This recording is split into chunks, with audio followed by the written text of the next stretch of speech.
Welcome back. We have Tammy and Doss Bradford with us here again, and they really are experts because they're teachers, but they also are parents, and we are just loving all that they have to say for us, trying to think of ourselves being parents. So this third segment is this great word called coach.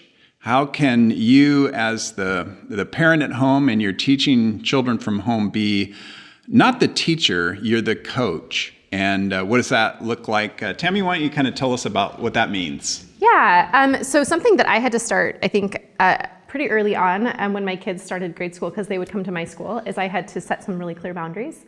And I think that this word coach, even just having a word to say to your kids, like, I'm your coach right now, helps separate like mom and dad from coach or grandma and grandpa, like from like those that time. And because when you're mom, you want to coddle, like you just want to like, oh, they're crying, like there's this like hardship there. But as a coach, if you think of yourself as a coach, I'm here to encourage you. I'm here to like cheer you on when you're doing well. I'm here to help you navigate the situation. But as a coach as well, you can't do it for them. You can't go play the game for them. You know, as a coach, you practice. You're not afraid of repetition. You do things over and over again because you know that's what's best for your players. You know, like we practice this skill. You never stop practicing dribbling. You never stop throwing the ball to warm up when you're playing, you know, soccer or softball. Excuse me, not soccer, softball or baseball. You know, your that repetition is actually very important. And you also know that you're speaking to them with a very specific reason when you're a coach. And the other thing that I feel really strongly about that I just really hope parents understand from this is they don't need to spend their nights reading over the math curriculum to reteach their kids. You know, as a coach, and you can even, if you need to, think of yourself as the assistant coach. You know, you need to help teach them how to get to the main teacher. Because your job as a parent, when the time is over and you can be done, is a parent. Like that boundary space we were talking about is just so important to be able to say, okay, my work's done, your work's done, we're a family right now, that family time has started. And you don't need to be doing that at night. And I really hope parents can just, I want them to be able to take a breath of like, okay, I don't have to learn 5th, 6th, 7th, 8th plus grade math or how to write an essay again. I can look over it, I can coach them, give them, even by coaching, even say, what did the teacher say? Does this fit? And then maybe these are some questions you could ask your teacher, but you don't have to do that you don't have to feel like that's your responsibility. Not as much the teacher as the coach that's helping the teacher and helping that child. So it's like couple of different hats. Yeah. I mean, we've used that term of what hat are you wearing now? And it's just, so that's great. So 7th through 12th, how would that look different in coaching and what that looks like for that older age group? Yeah, I think that's where a lot of the fear comes in with the idea of the parents thinking they have to know, you know, chemistry and biology and advanced literature and other things that they might not have ever had in class, or it might be a number of years ago since they've actually had to go ahead and work with them. And I really want the parents to understand this.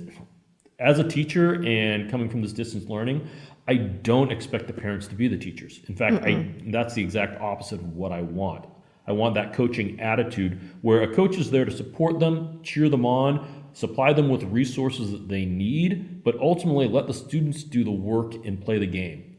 And if you want to think of it, the teacher should be the one that's going ahead and setting the rules of how it needs to be done. The coach is just going ahead and helping the student meet those rules to the best of their ability. Yeah. So as you go through from a lower age group to a higher age group, I think it comes to more of a piece where the parents are taking steps back from actually showing the students how to do the work and more of a piece of holding them accountable and cheering them on when they're successful or need that extra support going Yeah, I feel like even at a young age, I mean, our son is going into 4th grade now, but teaching them as a coach, you're wanting to teach them that independence.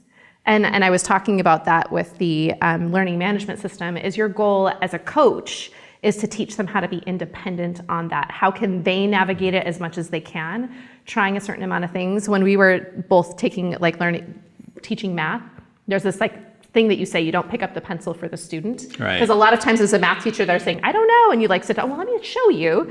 But then it's on their paper, they've already done it. Whereas even if you do have to sit down and show them side by side, where you're showing them an example with your pencil and they have theirs going at the same time, that's more of a coach activity versus a let me do it for you activity. And let me tell you, it takes a lot of reminders and effort, even as a teacher, to be like, oh, I can't, like, I just picked up the pencil today and I've been teaching for 10 years. That attitude, so. So it's almost like the kids need to see that you have different hats, but you actually need to remind yourself as the parent, oh, that's right, I'm just the coach. Not just, but no, it's not even just. you're empowered to be a great coach. But if you think about it, the coaches never run right beside their players.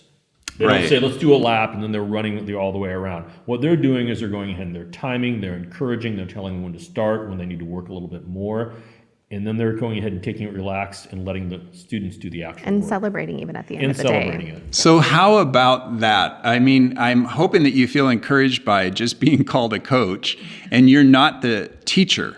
Like the head teacher has their role, and that's these two as well, but you're the coach, and I hope you feel encouraged by what you saw here today. And just write down questions on that particular topic as well, and we'll do a question and answer time down the road here.